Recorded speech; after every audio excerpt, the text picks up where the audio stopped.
What's happening, gang? Back live, Truth Radio, every Tuesday at 10, ESPN, dropping knowledge on the neighborhoods we call home from the folks living and working within them. I'm your host, Jesse Ibanez, and we got the spotlight on Pacific and Mission Beach right now. If you want to learn a little bit more about how to make sure your New Year's resolutions can stick, go back and check out the first two segments with our man, Bryan Boorstein, over at San Diego Athletics. And it reminds me of a little story, Bryan. Mm-hmm. And once upon a time, I need like Steve had dun. Once upon a time, there was a couple who, after getting married and settling into jobs they knew also that it was time to land a little home of their own. Every day, they wondered if the timing was ever going to be right to land something in their own hood, Pacific Beach. Mm-hmm. One day, they decided to reach out to someone who they thought might be able to help, which landed Bryan and Kim in an initial consultation with moi to come up with a plan. Because of that, we determined what the optimal home could look like and why, most importantly. Because of that, they got pre-approved with Jeremy back over at the Greenhouse Group. And we got the show on the road, which just so happened to have coincided with one of the most aggressive real estate markets in current history, with thousands of buyers flocking to quickly ascending prices while the interest rates remain historically low. Until finally, 11 months and 22 days, after sitting down with the couple for the first time, they got their keys on their own little perfect slice of heaven, their little townhome close to the beach that they love for setting down roots of their own. Let's hear the story in their own words. Thank you to Jesse and the Greenhouse Group. You guys did a great job getting us our first home. There was some ups and downs and some issues, and you guys are awesome working through them. And we're super happy to be where we are right now.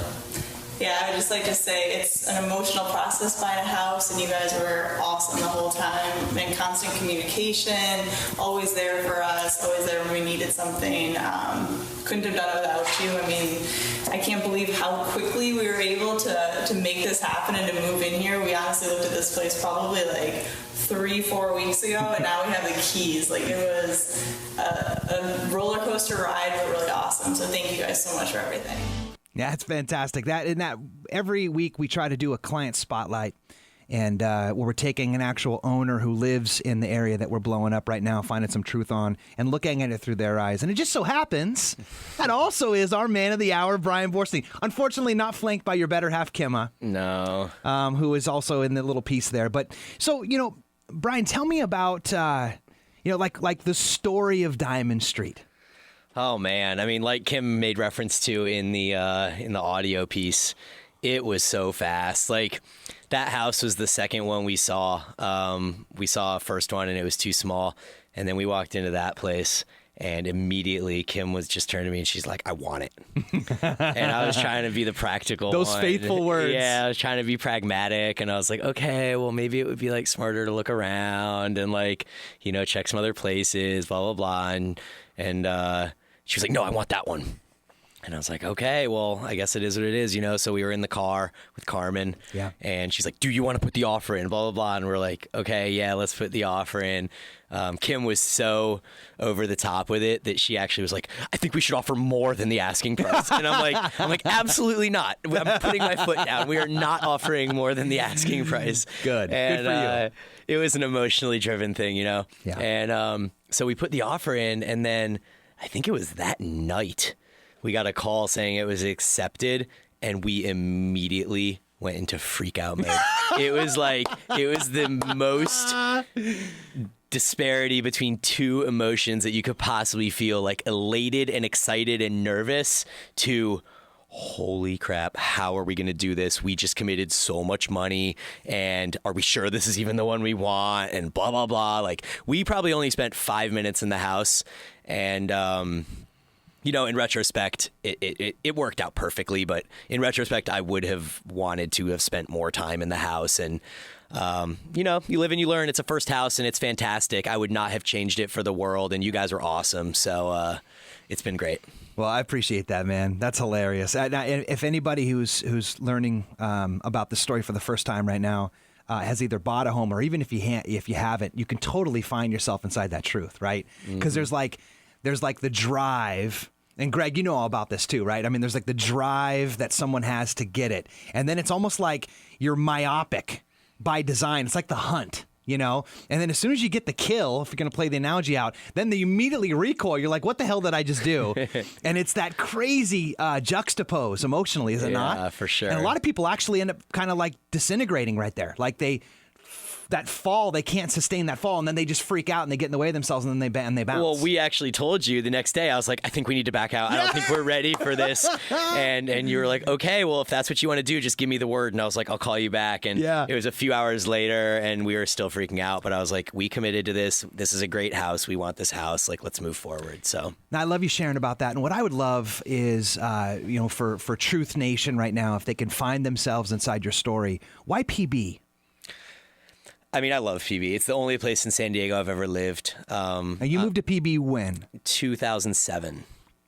I'm originally from the Washington, D.C. area. I spent my entire life from 4 years old until college in D.C. And then after college, I settled for a year in D.C. as well. So it was a big change, but I've always wanted to live at the beach. That was my favorite time every summer, was going to the beach in Delaware to just be there, the whole culture of that life. And PB exemplifies that perfectly. Not to mention that my business is in PB. Right. Which actually preceded you buying, which is helpful. I mean, the business was in PB. I was renting in PB for 6 or 7 years prior to buying the house. Yeah. So it just seemed like the next step. Yeah, you weren't taking a huge risk at that point in time. You'd pretty much vetted the area. Yeah. You knew where you belonged. But, so from a lifestyle perspective, because that's really the goal I want to try to get with the client spotlight thing from people who actually live and root in these areas. Like when you've got like an hour or 3 to kill, where are we going to find you?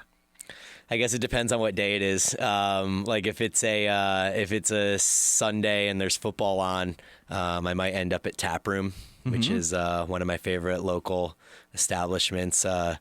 Tons of beers, beer flights, great pizza, all sorts of unhealthy New Year's resolution type food. And the IIFYRQS, it's going to go through the roof. Whatever that means, right?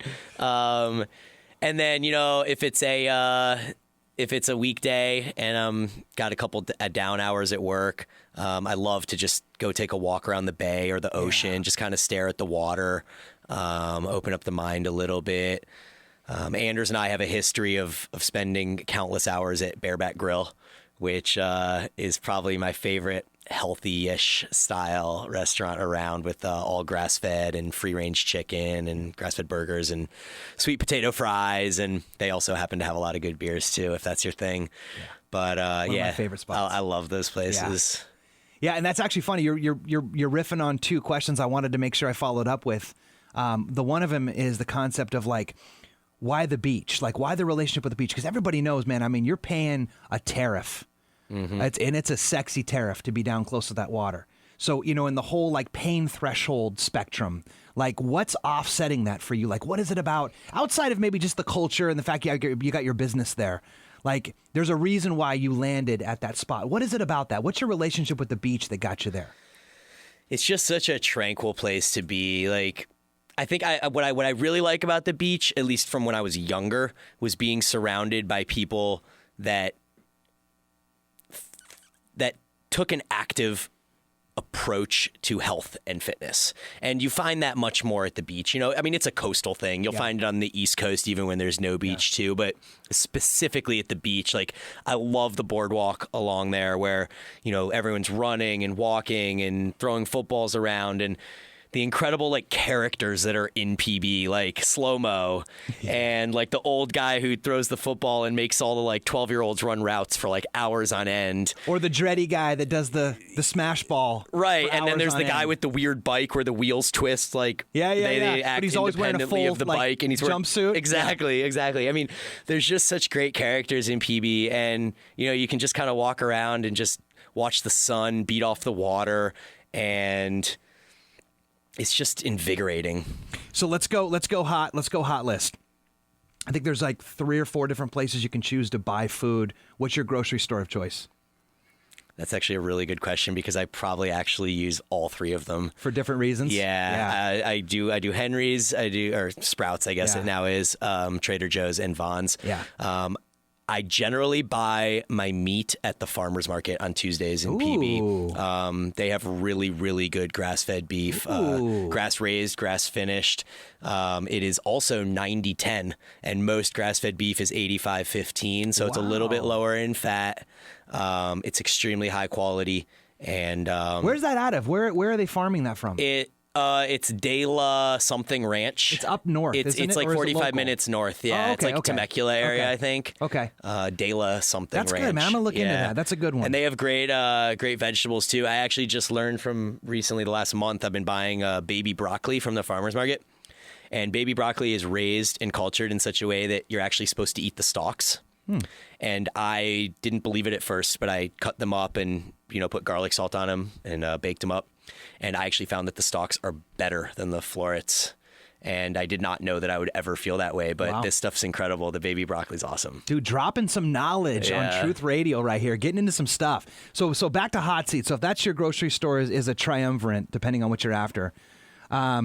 Favorite burger spot is Bareback. Bareback for sure. Yeah. What about favorite like Thai spot? You got a good Thai spot? Yeah, so my real favorite Thai spot happens to be in La Jolla, but we're not doing a La Jolla show, so we'll just pretend I didn't say that. Kim and I generally will get from Tweety Thai. It's in the same shopping center as Vaughn's, and they deliver as well, and it's really good. Sushi? Don't eat much sushi. Okay. Nope. Well, let's stick to the perennials then. So what about favorite spot to grab a brew? Is that the tavern? Tap room. Or I'm sorry, tap room? Yeah, I would think tap room's probably my favorite. I like the local.